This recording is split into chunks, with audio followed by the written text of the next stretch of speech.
Okay, welcome back to the conference committee with House and Senate Education on H.456. One of the things that it is important to the Senate and to this group that we leave with representation on the board. It doesn't have to be voting members, but we had an incredibly strong vote in the Senate to advance this work. And I'll let my colleagues add to this, misrepresenting, or if they want to add anything. We took a lot of testimony. We think it would be a mistake for those voices not to be heard.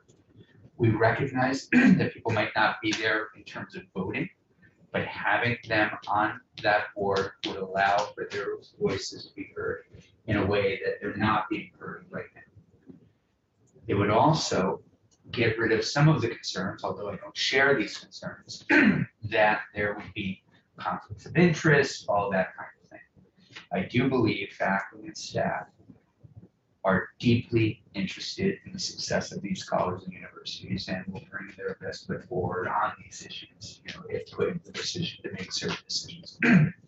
But I, for one, do believe that those voices need to be heard. The Senate certainly believes it as well. So that is one of the things that I think you all just had a conversation about, and wondering your thoughts on that. I think while we recognize that those voices need to be heard, we think that taking the time to thoughtfully look at how those voices are best heard, and to do this in a thoughtful manner. I think on our side, we want those voices heard.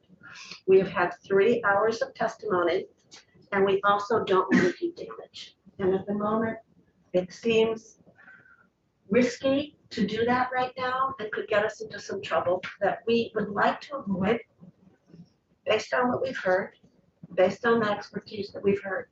But we think that it can wait.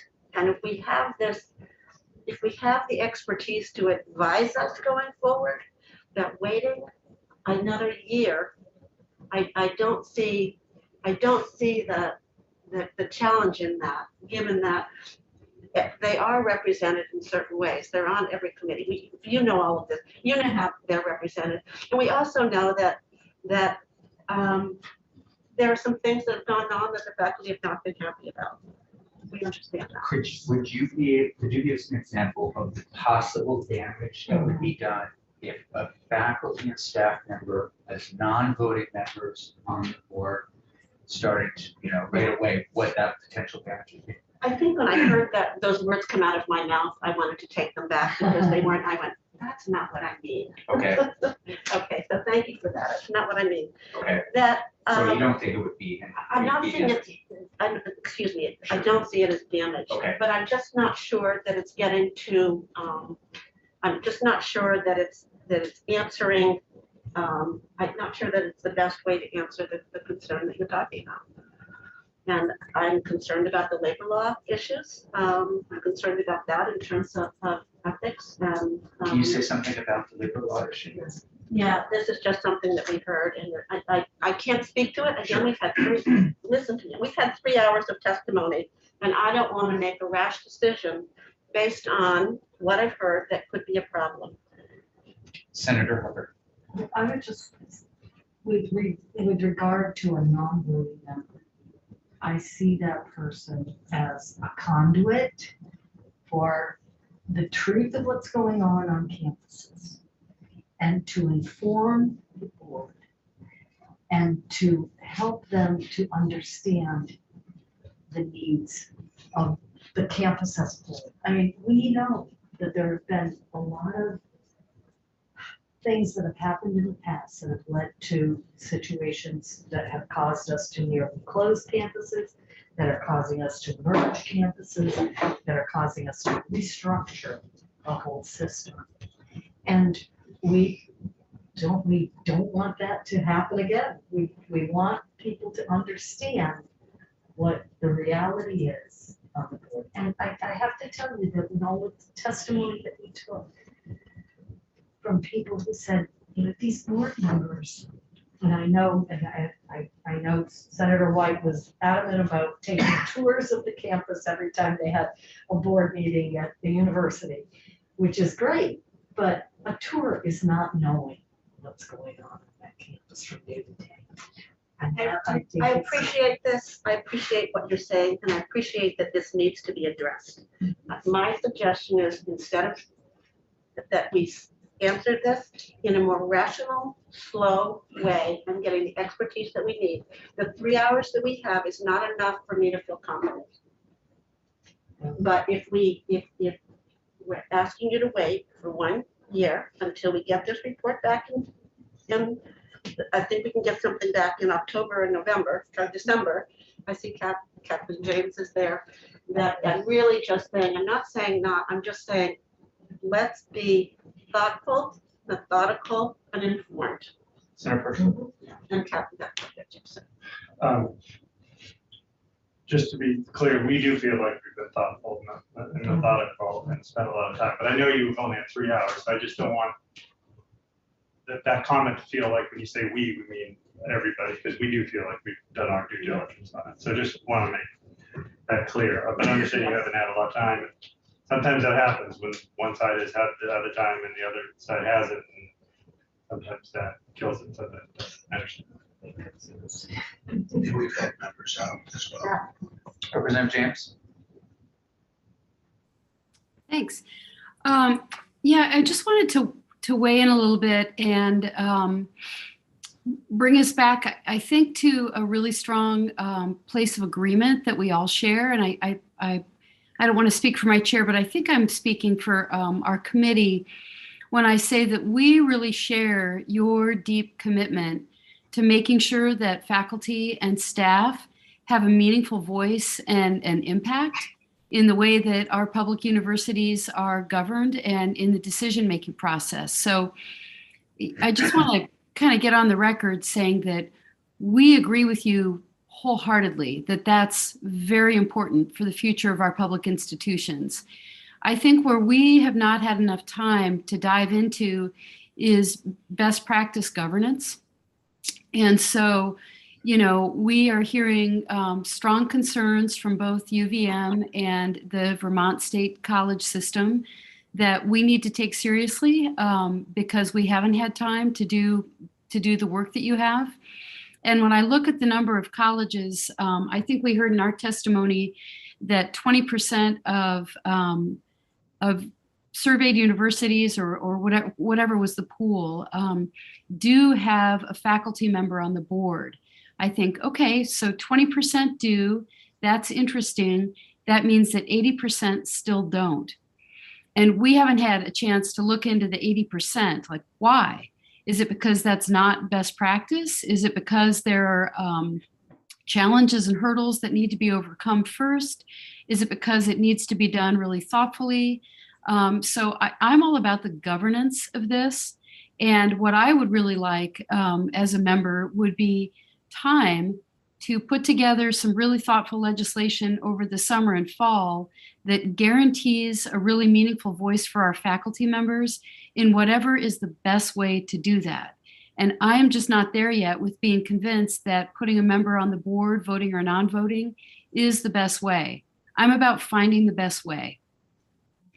So it sounds like one thing that might be helpful is to try it for 2 years. Try it for 2 years, put somebody on the board, a non-voting member, and then have them weigh in, sunset it, allowing those voices to be heard as we're gathering additional information. And I would just Just 1 add, second. sorry. Is that something that you want to consider? We could certainly have a conversation about it. Okay, shoot. I think that I also, what I heard, what Representative James was saying is that, is there also something that the 20% did to set it up so that those numbers were on in a constructive way in using their talents on the board? So what did the 20% do? I Sure, don't and know what they we did. heard a range, as you can imagine, of people that have had, Yep. faculty and staff on for a very long time, in different circumstances, up to even more recent decisions. So I think there's certainly a range, but a 2-year, come back, tell us how it's gone, sunset it, would certainly provide, I think, additional important information for all parties. Senator Pershing. Just on the study in general, I don't think we're going to find out what the best practice is. This is something that people just disagree with, and it goes to the private sector too. Some businesses that have boards allow staff to be on there, some don't. Some small nonprofits allow staff to be on the board, some don't. It's the same with the college and universities, and the people that have done it for all very different reasons, depending if they're unionized or not. So I don't think we're going to move the ball forward study. It may be good just to learn more information, but there's not going to be a clear conclusion, I don't think, at the end, like, oh, here's the best practice, or here's the best way to do that. But I think it could be helpful for the members just to learn more about it, but I don't have any confidence that it's going to bring the two sides closer together. And I want to be clear, Representative Whip, I did not run that idea that I just put on the table by my colleagues of the sunsetting. But if it would, so it's not as a formal proposal per se, but it's just something I was thinking about as we're sitting here. Senator Hooker. Just two things with regard to the 80%. And I would hazard that much of that is tradition, the way boards are established, and that, maybe they haven't had problems brought to them by their, that their faculty and staff were concerned with, so that they ask to change the structure of the board, but we have.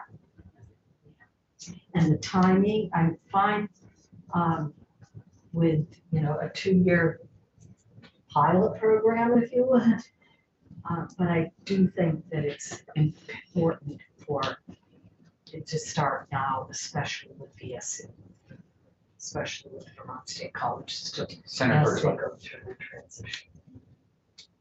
No, I was going to say. I love that, so I was listening intently. If I may. Please. So if we do this, we would have, how many unions are there of University of Vermont? How many? With teachers, with professors? Two different unions? One, faculty. So we put a union member, faculty member. They don't have to be a union member. In fact, we took that out. We took that out. Okay, that's good to know. Yeah. They would be, Voting, a voting member concerns me greatly. Really, it really does. And that's why we're happy to take that piece off the table. And the other issue I have is what information comes forth from board meetings to the rest of the faculty that may create a strike. Again, I'll go back to classes that are going to be discontinued because of non-participation. I'm not sure. that's gonna come out anyway, whether you have a person on the. Well, board no, or a what if it's, faculty what if it's the person? What if it's the person? What if it's the professor who may lose his job? Or one of his best friends who may lose his job? Well, here's one of the things that we've heard multiple times, and I think I heard certainly from the committee and certainly from colleagues on the floor. All the folks in these college universities, I know you agree with this, are professional people. They're able to remove themselves from certain conversations. Sometimes they're going to be asked to remove themselves from certain conversations. We know that and we respect that, and I certainly have faith in the professionals that we've heard from during this process that they would be able to say, okay, this is an issue that I may or may not need to weigh in on, or they may be asked to what's the word I'm looking for? Recuse themselves. I don't know, Senator Persick, if you want to add something. Well, yeah, we heard a lot of this about all the members of the board. There's conflict of interest. You could have a business person that owns apartment buildings and they could vote against the dorm being built, or the students have a vote. What if the students' majors can be cut? Should they be able to vote? So they have conflict of interest policies. I think it applies just as well to faculty as to the students, as to the other board members, that they know how to deal with that. So I remember my question, which was, do you guys have a feeling either way about adding a student to the state college board? And then we also had a self-perpetuating member to the UVM board, which was partially, we thought that was something that UVM wanted, they said afterwards it didn't, but so I don't know if you cared about those two, or if it's really the only issue is the faculty staff positions. I think from the limited time that we have spent with this, there are two things. One is just the creeping crawl of adding members when we haven't thoughtfully considered it, and the other is having someone who is on the payroll. Those are the two issues. That's why, and I appreciate that there are a lot of senators that voted for this. That's fine. Some of those senators have spoken to me that they wouldn't be minded if we killed it. I'm just letting you know that. At the same time, my interest is always not necessarily to use my peers, but to use the experts who actually spend their lives studying issues like this. And there are people that spend their lives studying boards, even studying college and university boards.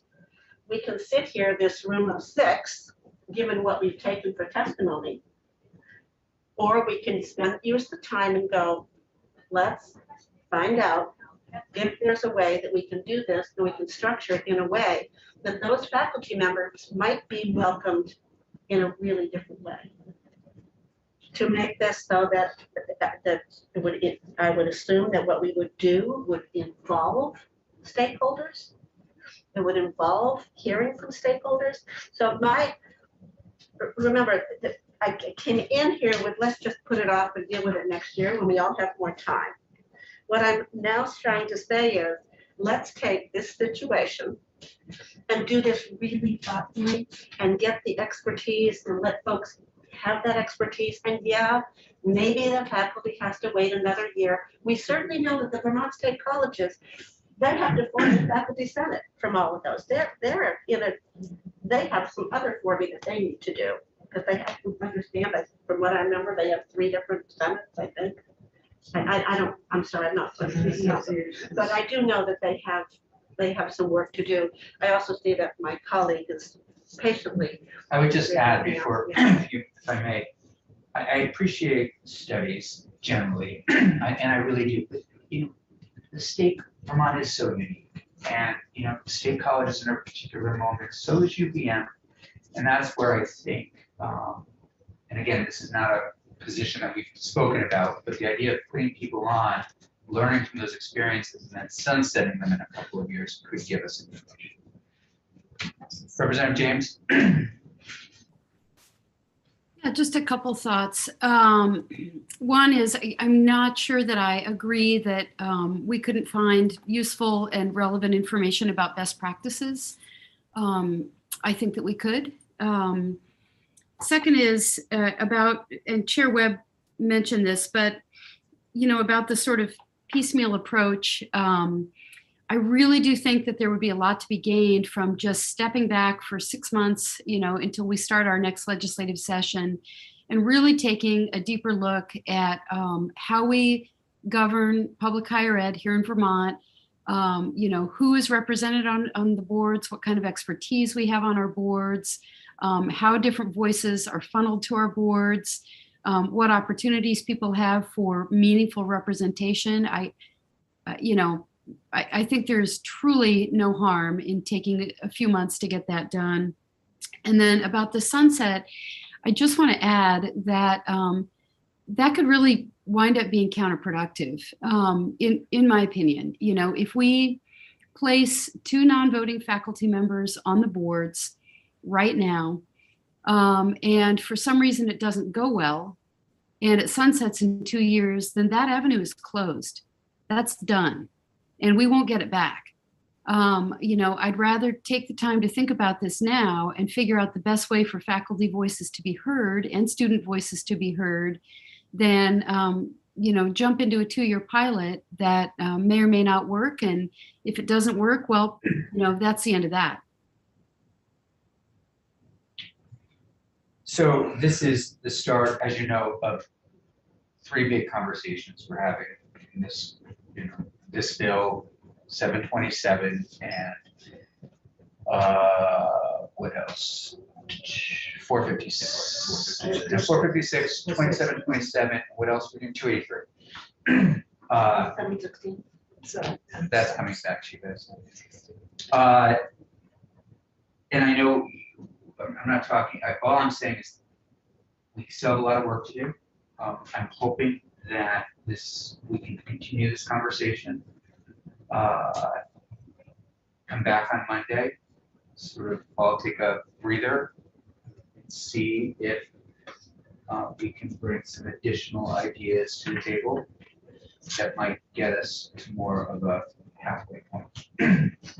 Representative West. What I will say is if we are to create a study, which is what we are offering, it would cost money. I understand that the budget is closing on Monday. And when we were talking, I talked about how I could pull something together and ask you folks to see if you could find the money in the budget. I have had a couple of conversations on what the possible cost would be. And it could range to as high as 200,000, which seemed like perhaps more than we wanted. I'm not sure that we're going to find $100,000, $200,000. 200, and I thought, no, that's probably going to be more than we want. So to call that back, and that was really looking at whether we were looking at broader implications or whether we're just looking at, I don't know. I don't know. Kathleen, do you want to speak to this and some of the conversations? Because I know that you were a little bit more involved in potential costs. I just bring this up because if we're going to do it, if anything's going to happen with it, this needs to be determined on Monday. And if I'm going to try to pull together some language for a study, I should know really now if this is something that you are entertaining in terms of costs. Cost and your time, just, like, it would be good for you to know whether I don't want you to do work that. No. I'm not looking for busy work. Why don't we take a break for 2 minutes? Yeah, that's right. Yeah, you can take us offline. That was also whether it was a broader